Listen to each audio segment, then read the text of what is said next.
So today we're going to start off by discussing Doctrine and Covenants section 28. And you can see I've labeled there, it's another challenge to proper authority. We already talked about the difficulty of Oliver Cowdery in the past, in the summer of 1830. Well, as we're getting into the fall of 1830, there appears to be another problem. And once again, it's centered around the Whitmer family clan.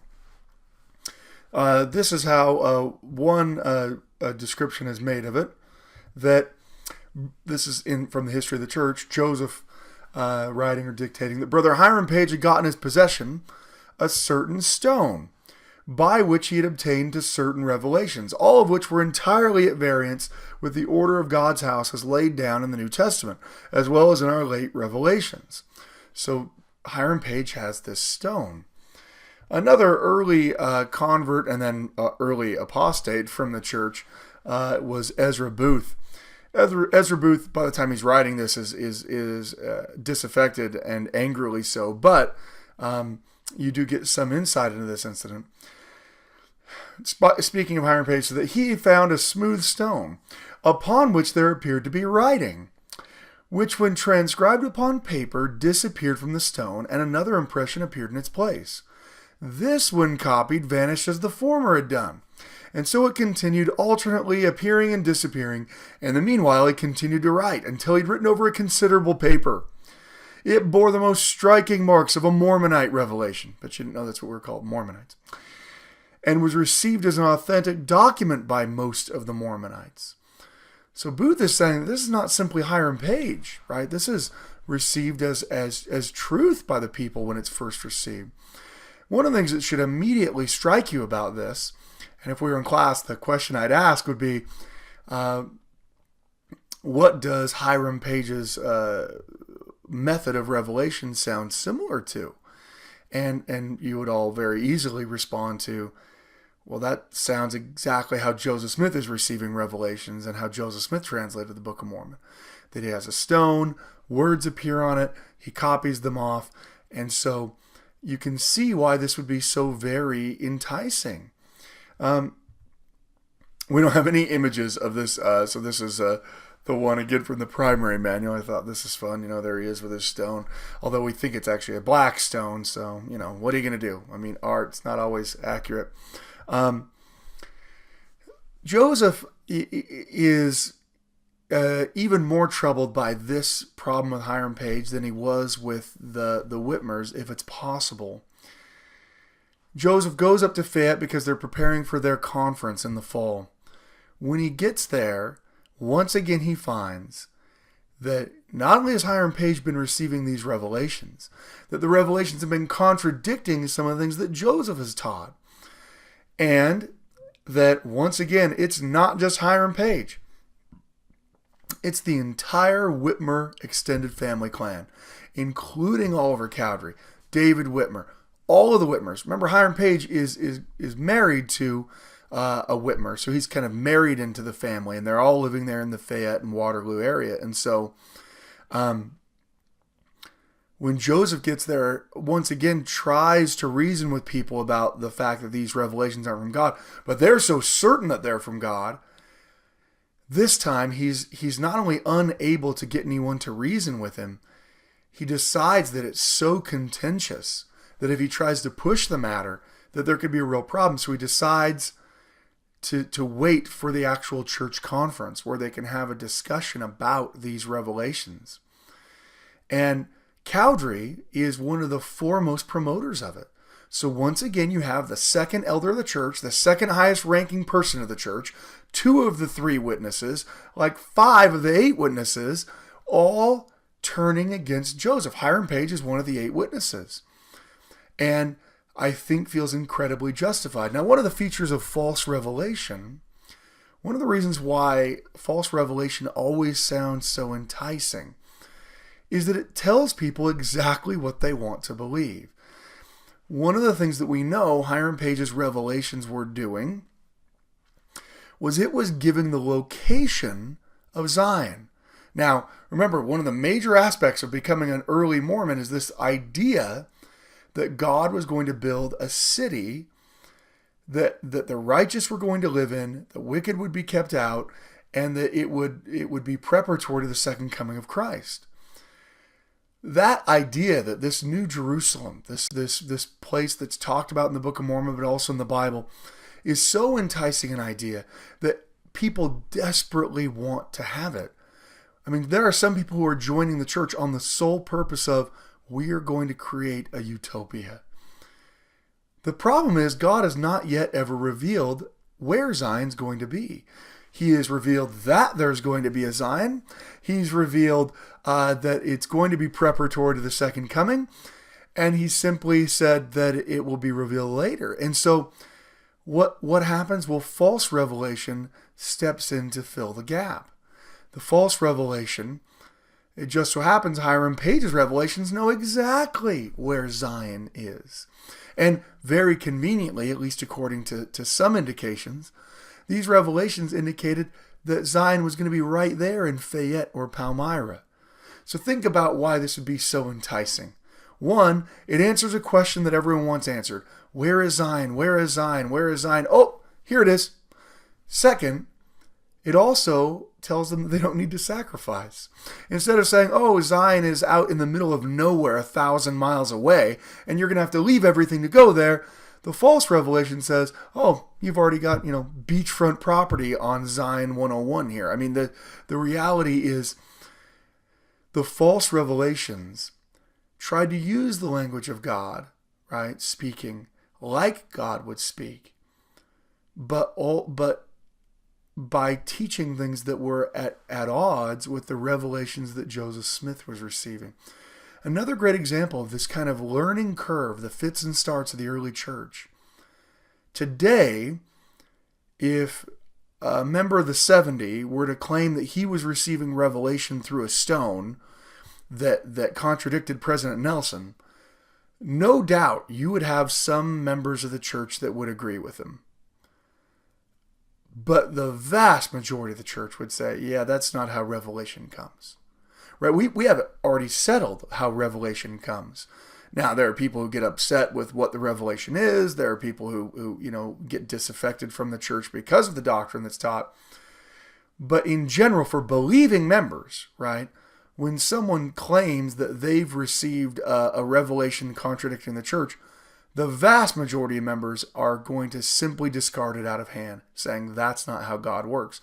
Now, there's an apostate movement afoot today by a guy by the name of Denver Snuffer, who is claiming that he's had visions and that our church is, wrong, that it's lost its way, that it's not as spiritual and as righteous. I mean, his big thing is the second anointing, right?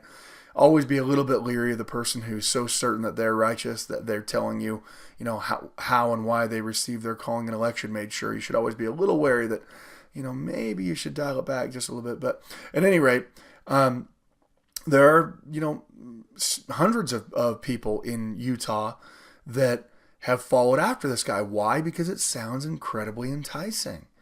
When members look around their ward and see hypocrisy in it, how enticing it is to have someone say, well, that's because they're not really living the higher law, right? So this is an apostasy from the right, essentially, from people saying, well, you're not Mormon enough.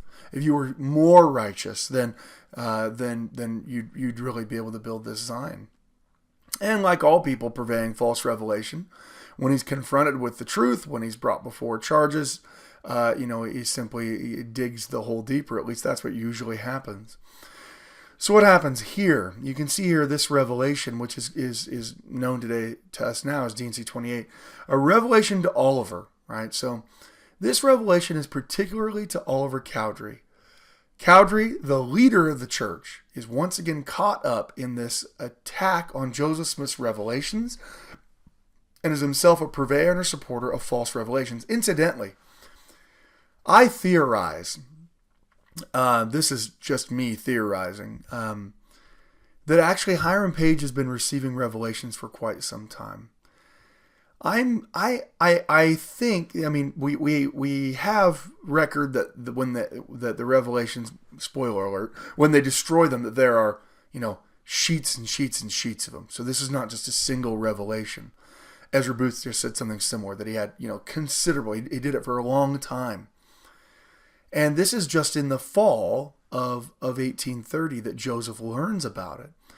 Well, his confrontation with Oliver Cowdery about D&C 20 was only a couple months earlier. I've always wondered why it is that Oliver Cowdery was so certain that the statement in D&C 20 was wrong. And I think, this is just my theory, my hypothesis, I think Hiram Page was already receiving revelations in the middle of 1830. And that he received a revelation that said there's an error in the Articles and Covenants of the church. And that's why Cowdery felt so certain that he could attack Joseph on that point. That might be true, and if it is, it means that people concealed from Joseph when they agreed to settle on D&C 20, that they concealed why they were so certain. But it would certainly help explain why everyone felt so certain that Joseph was wrong, because they believed a supernatural power, Page's seerstone, was telling them the difference. At any rate, D&C 28 is directed to Oliver about this, once again, essentially apostasy. Once again, the church could have had a schism, could have completely rended over this. We get to see what some of this is here. Remember that verse 6, I think, is a very telling phrase, the way the Lord places it. Remember what Cowdery had said to Joseph a couple months earlier. I command you in the name of God, right? Notice verse 6. Thou shalt not command him who is at thy head, or at the head of the church. For I have given him the keys of the mysteries and the revelations which are sealed, until I appoint unto them another in his stead. So first of all, you don't command the prophet, Oliver. That's not how it works. And not only is that not what you're supposed to do, verse 7 tells you why. Because he's the one that's given the keys of mysteries and revelation. The revelation for the church not just won't come through another source, God is saying it can't come. And so when the person says, no, in my case it's special, it's different. No, in your case it's not special and it's not different. If God had to reveal to the church that we weren't living righteously enough and that we needed to seek out more, our calling and election made sure, it wouldn't come from your cousin's brother's uncle who's really read the scriptures a lot. It wouldn't come from someone who said their mission president once told them. It wouldn't come from, there was a temple sealer who had a dream and they said. God has established an order. It comes through his prophet. And that's how you know. If someone's teaching revelation for the church that isn't coming from the prophet, well then, welcome to them speculating. It's not revelation, because revelation comes from the church. Here Cowdery's going to be counseled on a couple of things. Now behold, I say unto you that you shall go unto the Lamanites and preach my gospel unto them. Remember, they, of course, they use that terminology, Lamanites, to mean all Native American groups. So this is not telling them where to go, just among them, which is considerable in the early 19th century. And inasmuch as they receive the teachings, thou shalt cause my church to be established among them. And thou shalt have revelations, but write them not by way of commandment. Right? Cowdery, you can receive revelations, especially while you're serving on this mission, but they are not commandments for the church. They're revelations for himself on how he can conduct his mission. Very key, this difference, right? We can all receive personal revelation. Personal revelation, in fact, is essential to being a Mormon. You can't know that Joseph Smith saw God unless you receive revelation from God through the Holy Spirit. That's it. You can think that he did, you can want to believe that he did, but for you to know that Jesus is the Christ, the only way you can know that is that God reveals it to you. So personal revelation isn't just like an okay thing we do in the church. It's an essential aspect of our membership.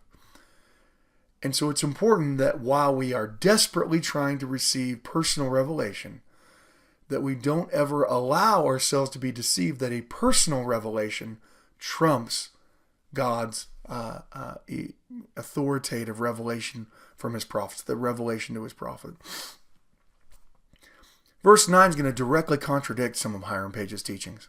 And now behold, I say unto you that it is not revealed, and no man knoweth where the city of Zion shall be built. So here, how do you know that Hiram Page's revelations are false? I'm God speaking to you, and I've never revealed to anyone where Zion is. Right? So you can see Oliver, like many people who believe in false revelation, they kind of want to have their cake and eat it too. Oliver certainly believes that when Joseph receives revelation, that it's revelation, right? That as he's having it dictated to him, as this will demonstrate, Oliver doesn't leave the church. He listens to D&C 28. But he also wants to believe the Hiram Page's revelation is true. This is actually another feature of people confused by false revelation in our day. They want to believe the parts of the church that they want to believe, but also want to believe the areas where the church has gone astray and needs to be led by another revelation. It's of course the most enticing thing. Satan almost never entices us by telling us the exact opposite of what we believe. He wants to deceive us by telling us what we do want to believe, right? And then slowly move people as you know, you read in the scriptures, right? He leads them with a flaxen cord until he can bind them with his strong chains from whence there is no deliverance. Satan does not usually try the shock treatment of an angel of the devil appearing to you to tell you to not worship Jesus, right? That doesn't usually happen. What usually happens is a doubt that begins to fester. That festering doubt that is then answered by a false revelation. Someone claiming to have the real truth. Well, I got to tell you, I had a dream that told me X, right? And that those things begin to coincide to work to undermine our existing faith. So he's told that no one knows where Zion is. But it shall be given hereafter. And so here the Lord says, Behold, I say unto you that it shall be on the borders by the Lamanites. That's actually a slightly revised. When it was originally given in the original manuscript, it said it would be among the Lamanites, that this Zion would be built. So in either case, the understanding is this is going to be on the edges or just outside the edges of where American settlement is going on. And so Cowdery sent out on this mission and also told that among the Lamanites is where this new city of Zion is going to be built. And again, thou shalt take thy brother Hiram Page between him and thee alone, and tell him that those things which he hath written from the stone are not of me, and that Satan deceiveth him. There are two types of false revelation. There's the person who's simply a fraud, the person who's trading in the language, right? Many of you might have had the experience at some point of someone saying to you, well, I know that, Joseph Smith isn't a prophet because, I had the Spirit tell me that. Or, some kind of thing where they're claiming to have had a spiritual revelation. When in fact, they just haven't, right? They're saying it because they know, saying without a shadow of a doubt and with every fiber of my being is convincing to a Mormon. So there's certainly frauds. Joseph deals with one of those. In the late Kirtland, early Nauvoo period, there's a family, the Brewster family, that begins to claim that the father, and then especially the son, are receiving revelations, and in particular what they're, it's Colin Brewster, what they're receiving is the lost books of Esdras from the Bible. And so he begins dictating these lost books of Scripture, apparently, and they come to try to show Joseph Smith, and they actually lead several dozen members of the church away because, look, these revelations are new, and they're telling people what they want to hear.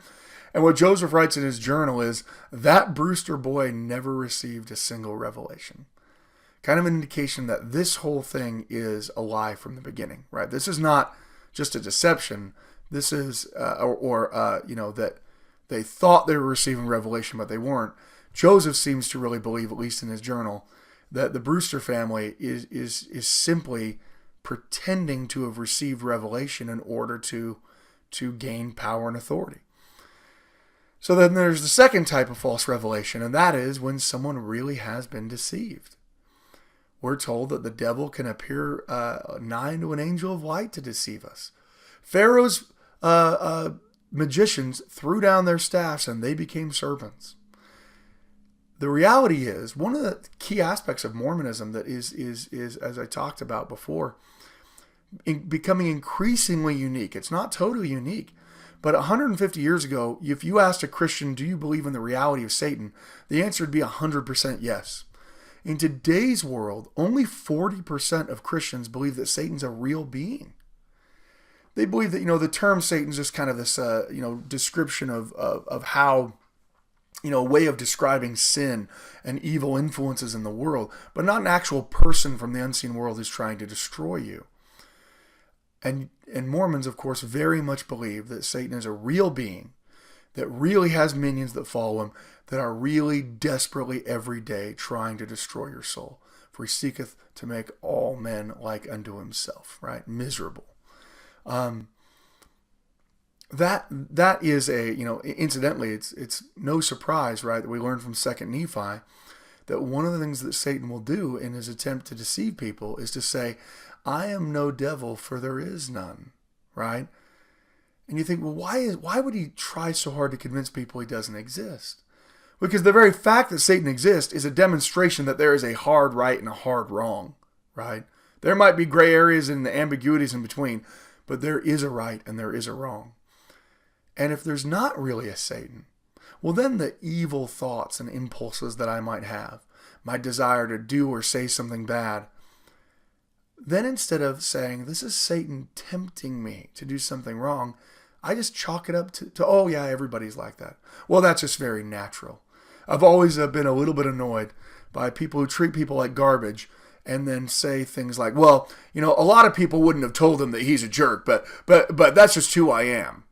Well, who you are, is terrible then, right? I mean, the whole point of this life is to become a better person. Look, I've got all kinds of flaws. I mean, you're all well aware of it. I'm not going to sit here and tell you that I've got any corner on righteousness or even any righteousness. That's fine. But if you find yourself justifying your evil behavior simply by saying, well, that's just who I am, well, that's the whole point of this life. Who you are is supposed to change to becoming more Christ-like, right? Back to the point, though, in Revelation here, what verse 11 is telling us is that it really appears that there really were words appearing on that stone. Hiram Page really does have an unseen power from the unseen world placing words upon a stone. And as he writes them off, they're really... So this is not a matter of Hiram Page pretending to have received a revelation. He's not the Brewsters. Hiram Page really has received a revelation. Really is from a power that's not of this world. It's just not from God. So here's the question. How could Hiram Page have known that the revelations he was receiving were not from God? They were being received miraculously, the same way that Joseph Smith had received revelation. So how could he have known? Well, verse 12 kind of gives us that answer. For behold, these things have not been appointed unto him, neither shall anything be appointed unto any of this church, contrary to the church covenants. Remember, that's a reference to Articles and Covenants. Remember, one of the things that Cowdery challenged him on was Articles and Covenants. D&C 21 said that Joseph Smith would be the way that people would receive revelation. And so one of the things the Lord is saying is that you can know that this wasn't a true revelation, even if it appears to be miraculous, because God would give that revelation to his prophets. If you think you've received a revelation about, how Russell Nelson messed things up last week, well, that's how you know that it's a false revelation, right? If you think you've received a revelation for the church, you haven't. That's the easy way of discussing it. In a little bit later on, in 1833, a great example of this, in the middle of nowhere in Vermont, which a place called Benson, Vermont, which if any of you are from Vermont or have ever been there, when I say the middle of nowhere, Vermont, what I mean is literally anywhere in Vermont. Like if you drive like 2 hours, then you're like, oh, I'm still in the middle of nowhere. I mean, it is a rural state. But in the middle of this rural state, this pretty amazing thing happened a couple years after the time period we're talking about. Jared Carter, an early convert of the church, goes to meet his brother in Benson, Vermont, who's the local pastor of the congregation, converts him His name's John Sims Carter. So John Sims Carter is converted to the church, and he converts nearly his entire congregation. So out in the middle of nowhere in Vermont, you have this huge branch of Latter-day Saints because John Carter took not just himself, but his entire congregation almost into the church with him. And he was made the presiding elder there. That back then they didn't have stakes or wards, but he's the presiding elder of the branch there. Well, he has a problem. There's a woman in his ward who starts receiving revelations. And at first, everyone just embraces him. Like the first revelation is that Jesus loves us and wants us all to prepare for the second coming. All right, well, I can get behind that, and saddle up, everyone's fine. And the next several things start coming, starts to make him feel uncomfortable. In particular, one of the things that she's receiving is a statement of when they're supposed to move to Zion. Well, he was under the understanding that he was supposed to be the one to determine when they were supposed to move to Zion. But, here she was saying by revelation she knew. Then it seemed that she also knew details about the second coming that were coming by revelation. So Carter, he and his congregation wanting to believe the revelations this woman was receiving, but at the same time, a little hesitant, will write Joseph Smith a letter. He'll write this letter to him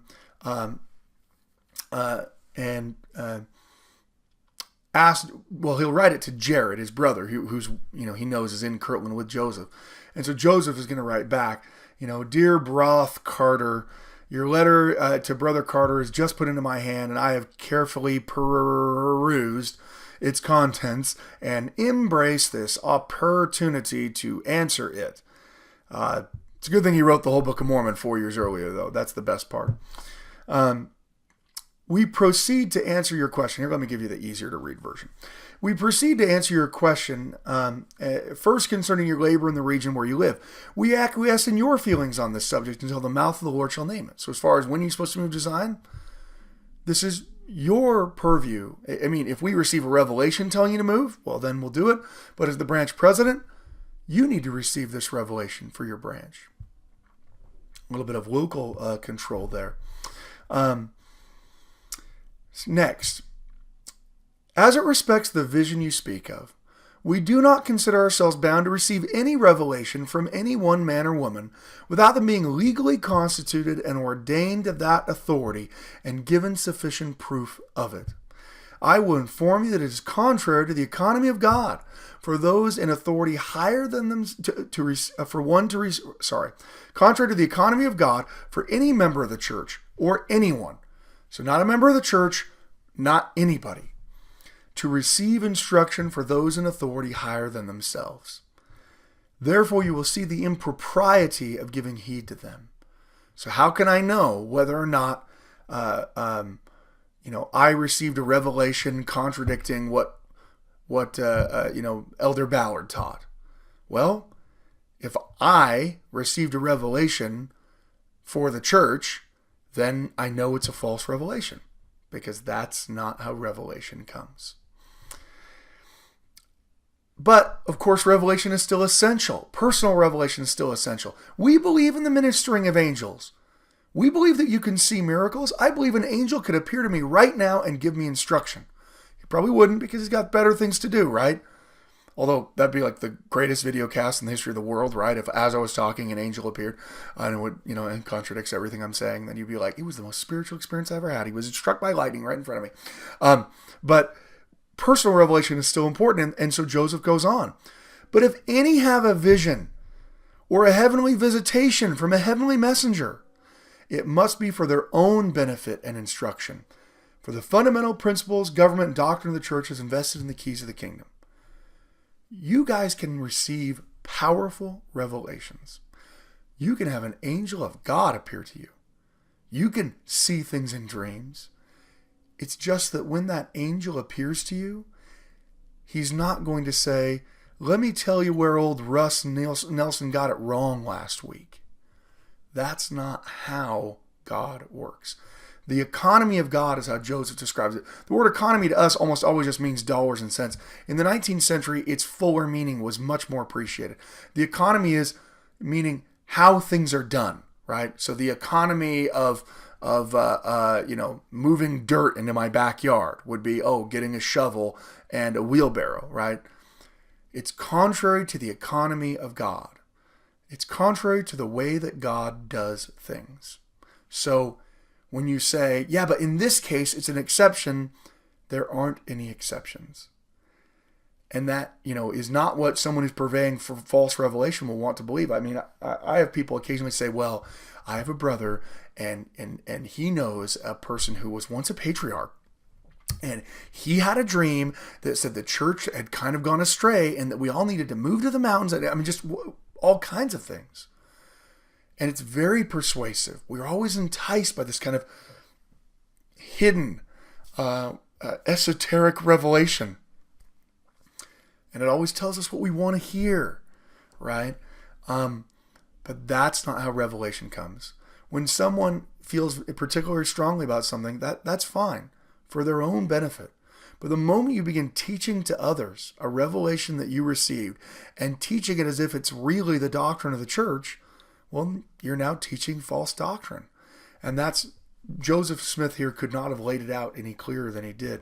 Now, Oliver Cowdery is going to be sent on this mission. He's going to eventually end up in far, far western Missouri. You can see Missouri is the furthest western state in the United States at this point. And then go off into what is today Kansas, preaching to the Native Americans.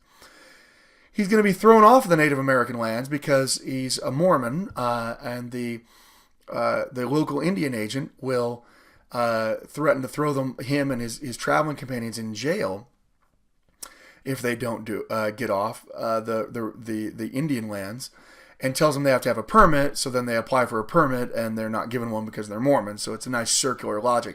Well, you can't preach here unless you have a permit. Oh, can we get a permit? Not for a Mormon. You don't get a permit. It's ridiculous. Although it's from Missouri, right? So it's probably more like, no, for a Mormon, we ain't giving no permits to no Mormons around here. I mean, whatever, right? So there is a really key aspect to this, important to Oliver Cowdery's mission that he's going to go on. And that is, he's going to take his missionary companions, and we'll see some more of them called in some later revelations. And they're going to go to, they're going to stop in the Kirtland area, actually in Mentor, Ohio, just outside of Kirtland. There, Parley Pratt, who's one of the missionary companions of Oliver Cowdery, wants to go visit a former pastor of his, a Disciples of Christ minister by the name of Sidney Rigdon. They go visit Rigdon, and Rigdon is not only converted by the Book of Mormon, a huge portion of his congregation is as well.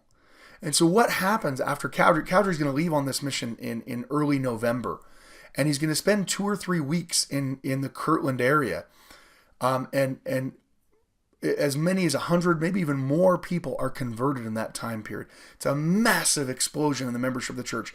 At the time, there's maybe 100 to 150 members total in New York. And then suddenly, over the space of 3 weeks, the church doubles in size, essentially, in Kirtland, Ohio. And so, of course, that's going to have a huge portent to the future movements of the church, to the future membership of the church, and the future revelations that are going to be received. Given the fact that there's so many people having questions about the second coming, it's probably fortuitous that at the same time Joseph is receiving Revelation D&C 29 that begins to give many details about the second coming of Christ. For the hour is nigh, and the day soon at hand, when the earth is ripe, and all the proud and they that do wickedly shall be as stubble, and I will burn them up. So this is a premillennial. The time is coming when the wicked are going to be destroyed because Jesus is coming. For the hour is nigh, which was spoken by mine apostles, and must be fulfilled. I will reveal myself from heaven in power and great glory.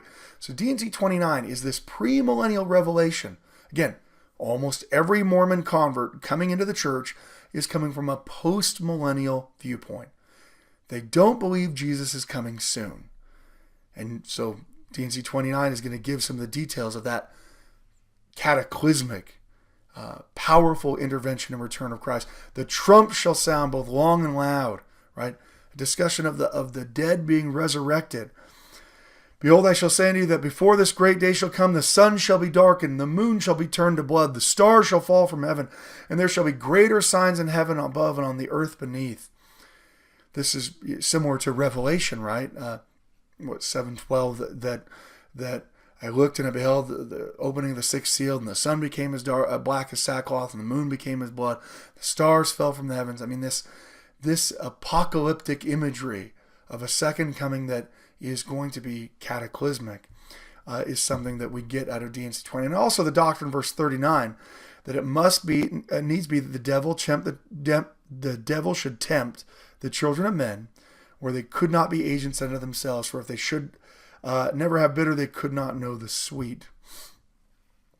So D&C 29, as you read it, you'll find some very clear discussion of what the second coming is going to be like to help educate these new members that Jesus is coming soon.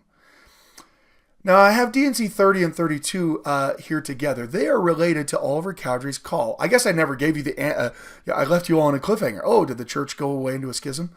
No, after Oliver Cowdery receives D&C 28, he apparently does take Hiram Page aside. And before the church conference, a couple days later, the revelations are denounced as being fraudulent, as coming from Satan. And the conference of the whole church votes to not accept any of these revelations. And they actually take the revelations out and they burn them. And at least according to Martin Harris's brother, Emer Harris, they take the stone that Hiram Page had and they grind it to dust. They smash it to a million pieces as a kind of symbolic demonstration that we're going to eliminate, this false revelation. So Cowdery's called on this mission, but we also have others that get called with him. So D&C 30 is originally, remember, just like we were talking about with D&C 23, it was originally separate revelations that were compiled together when the revelations were published. Same thing here with D&C 30. It's actually 3 separate revelations: to David Whitmer, to Peter Whitmer Jr., and to John Whitmer. The 3 separate revelations. But when they come to be published, because they're all received apparently at the same time on the same day, they combine them together. So when you read it, it almost reads like, oh, look, God's talking to 3 separate individuals in this revelation. Well, he's actually giving 3 separate and distinct revelations. I mean, I guess it would be kind of like if you and your wife, or you and your husband, or you and your brother, or you and your sister both received your patriarchal blessing on the exact same day. And for ease of purposes of reading, they have one patriarchal blessing and they have the other one right after it, and there's no separation between the two. That's kind of what's going on here. So David Whitmer is, first of all, chastised a little bit, that you feared man and not relied upon me for strength. Your mind has been on the things of the earth more than on things of me, your maker. Now, I think this is all chastisement related to D&C 28. I think David Whitmer is enticed by Hiram Page's revelations because they're saying things like, you don't have to move. You don't have to give up all of your property here where you've grown up your whole life and move out into the middle of nowhere. So that's enticing. So I think God is here chastising, saying, your mind's been on the things of the earth. And you're worried, what do I do about my farm? Instead of about, what do I do about God? And you have not given heed to my spirit and to those who were set over you, but have been persuaded by those whom I have not commanded. So David Whitmer was already persuaded by Oliver Cowdery in the summer and followed after him. And then also had been persuaded by Hiram Page's false revelations. So here the Lord is essentially calling him on the carpet and saying, D&C 20 and D&C 21 establish Joseph as the person to receive revelation for the church. And you've allowed yourself to be persuaded by someone that God hasn't called. I think a very key reminder to all of us. We feel really passionate about things. But if we ever find our passion causing us to doubt the church, whether it's a cultural belief we have, whether it's a political belief, social belief, whatever it is, we need to stop and check ourselves a little bit, because we're allowing ourselves to be persuaded by someone God hasn't called. And that is a key indicator of false revelation. Wherefore you're left to inquire for yourself at my hand and ponder upon the things you've received. Your home shall be at your father's house until I give you further commandments. And you shall attend to your ministry of the church and before the world and the regions round about. So that's the first portion received to David. So as we get into the further verses, these are the separate one to Peter. Peter Whitmer Jr. is told that he'll take his journey with their brother Oliver, right? So he's going to go out. And he's going to be afflicted in all his tribulations, right? This is something that a mission call, right? So at the exact, it's not, they are roughly, they appear to be at the same time. David Whitmer is called to repentance and told to build up the church and to stay in Fayette. His brother, Peter Whitmer Jr., is told that you're going with Oliver on this mission to the Lamanites, which this is not a little mission call. Missouri is roughly 1,400 miles away. It's going to take them a month to get to where they're going, right? And they don't have any idea where they're going yet. It just says among the Lamanites, and they're supposed to be led on the way. Similarly, the John Whitmer is going to receive revelation as well, an indication. Verse 32 is going to call even some others onto this missionary journey. You'll notice I skipped D&C 31. That's because I'm going to save it for another lecture. But D&C 32 is very related. And now concerning my servant Parley P. Pratt, behold, that I say unto him that as I live, I will that he shall declare my gospel and learn of me and be meek and lowly of heart. And that which I have appointed unto him is that he shall go with my servants Oliver Cowdery and Peter Whitmer Jr. to the wilderness among the Lamanites. So D&C 30 and 32 are very related because 30 calls Peter Whitmer to go with Cowdery on this mission of the Lamanites. And 32 calls Parley Pratt, and then as you see in verse 3, and Ziba Peterson shall go with him. Ziba Peterson, someone we know very little about in the early church. He joins the church, he goes on this mission, and in a very short time he's going to apostatize.